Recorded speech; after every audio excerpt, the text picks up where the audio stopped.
do time de fase na Copa do Brasil, daria mais vitamina ao time no jogo de domingo. De forma alguma a gente menosprezaria o CSA, e as substituições que foram feitas antes do início do jogo foram exclusivamente em peças onde eu não tenho reposição. Então, por isso, alguns atletas acabaram ficando no banco. Posterior ao início do jogo acabaram entrando, só o Fabão que não, né?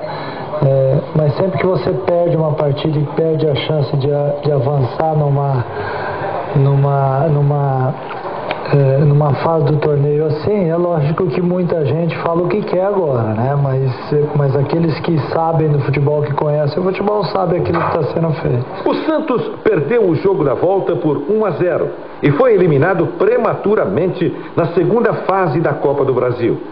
Ser eliminado pelo CSA na Vila Belmiro é seguramente um dos maiores vexames da gloriosa história do Santos Futebol Clube. Olha, o Santos tem 97 anos, né? Eu não saberia dizer aqui se esse foi o maior vexame, não, né? É lógico que o futebol, ele te mostra muitas coisas ao mesmo tempo e muita coisa em 90 minutos. A gente tem que ter calma na hora de fazer uma análise equivocada, né? Eu volto a dizer, o Santos não jogou mal, o Santos teve a posse de bola, atacou, perdeu gols, e se de repente eu fosse falar que o que faltou ao Santos? Faltou o gol, né? É lógico que o CSA fez um e dessa forma ele saiu vencedor. Agora, falar na maior decepção da história do Santos, eu acho que é um pouco exagerado. Na fase seguinte, nas oitavas de final, o CSA foi eliminado pelo Coritiba, perdendo no Rei Pelé por 4-0 e no Couto Pereira por 3-0.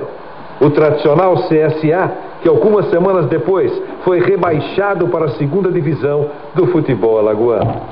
Mas também vale lembrar que foi entre os jogos contra o CSA que o Santos conseguiu eliminar o Palmeiras na semifinal do Campeonato Paulista. E foi nesse clima que o Peixe começou a decidir o título estadual contra o Corinthians. Daqui até o jogo de domingo, muita coisa ainda vai acontecer. Nós temos que tirar lições desse jogo, fortalecer a equipe, porque é uma derrota inesperada, né? E é a chance de você, de repente, chegar numa Libertadores muito mais fácil do que ter que brigar na Série A do Brasileiro. Então, isso tudo já foi falado, vai ser falado daqui até o jogo, mas eu espero reverter isso daí o mais rápido possível. Por quê? Porque domingo a gente tem que entrar em campo novamente no mesmo palco onde hoje a equipe foi derrotada. No domingo seguinte, a Vila Belmiro foi palco de Ronaldo, que marcou 2 gols na vitória do Corinthians por 3-1 no primeiro jogo da final. O time do professor Mano Menezes, que chegou à final da Copa do Brasil, embalado pela conquista do título paulista. 2 vezes consecutivas numa final, por isso que o jogo foi tão difícil, né? Pelos problemas que tivemos, pelos méritos do Vasco, que fez um grande jogo, então foi dramático, mas a gente mereceu mais uma vez e agora sim vamos lutar pelo título. O que representa isso para você, mano? A gente representa a confirmação de tudo aquilo que a gente acredita. Você falou foi dramático. No Corinthians a coisa é difícil. É um sufoco, hein, professor? Em todos os lugares a coisa é difícil. Você chegar 2 anos seguidos numa final de Copa do Brasil não é fácil. Então cada ano entram 64 novos candidatos.